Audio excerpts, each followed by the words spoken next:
teman-teman, selamat datang dan terima kasih telah meluangkan waktu untuk mengikuti presentasi ini.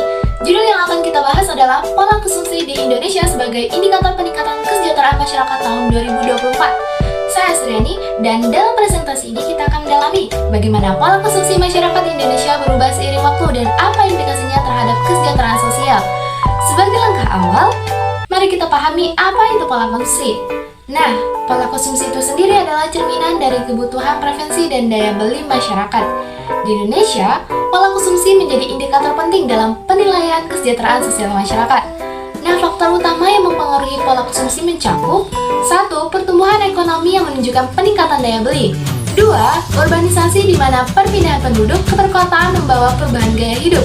3. Perkembangan teknologi yang mempercepat digitalisasi transaksi. 4. Kebijakan pemerintah sebagai subsidi dan program bantuan langsung tunai atau BLT yang mendorong konsumsi kebutuhan dasar. Nah teman-teman, kombinasi faktor ini akan menjadi inti pembahasan kita.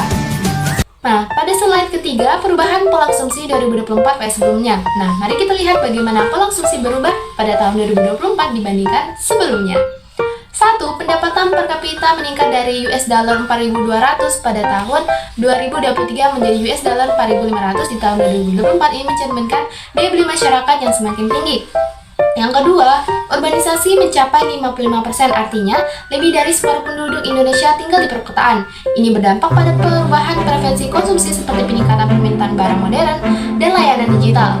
Yang ketiga, e-commerce mengalami pertumbuhan pesat sebesar 22%. Hal ini menunjukkan perubahan pola belanja masyarakat yang lebih mengandalkan teknologi. Yang keempat, kebijakan pemerintah seperti BLT dan subsidi membantu meningkatkan konsumsi di kalangan masyarakat berpenghasilan rendah, sehingga mempengaruhi stabilitas sosial. Setelah melihat data, kita perlu memahami dampak pola konsumsi ini. Secara positif, perubahan pola konsumsi mendorong pertumbuhan ekonomi di mana peningkatan konsumsi memperkuat sektor perdagangan dan industri. Peningkatan kualitas hidup karena masyarakat memiliki akses yang lebih baik terhadap barang dan layanan. Namun, ada pula dampak negatif, seperti ketimpangan sosial di mana kelompok masyarakat tertentu mendapatkan manfaat lebih besar dibandingkan lainnya. Konsumsi tidak berkelanjutan. Misalnya, meningkatnya permintaan barang sekali pakai yang berdampak buruk pada lingkungan. Oleh karena itu, kita perlu memastikan konsumsi dilakukan dengan bijak, terutama di sektor yang memiliki dampak jangka panjang, seperti pendidikan dan kesehatan. Nah, dari pembahasan tadi, kita dapat simpulkan, yang pertama, pola konsumsi masyarakat Indonesia mengalami peningkatan sebagai indikator kesejahteraan. Yang kedua, namun kesejahteraan yang sejati tidak hanya diukur dari peningkatan konsumsi, tetapi juga bagaimana konsumsi tersebut dilakukan secara bijak dan berkelanjutan. Yang ketiga, pendidikan tentang pentingnya konsumsi berkelanjutan harus menjadi prioritas, termasuk pengembangan kebijakan yang mengurangi ketimpangan konsumsi di masyarakat.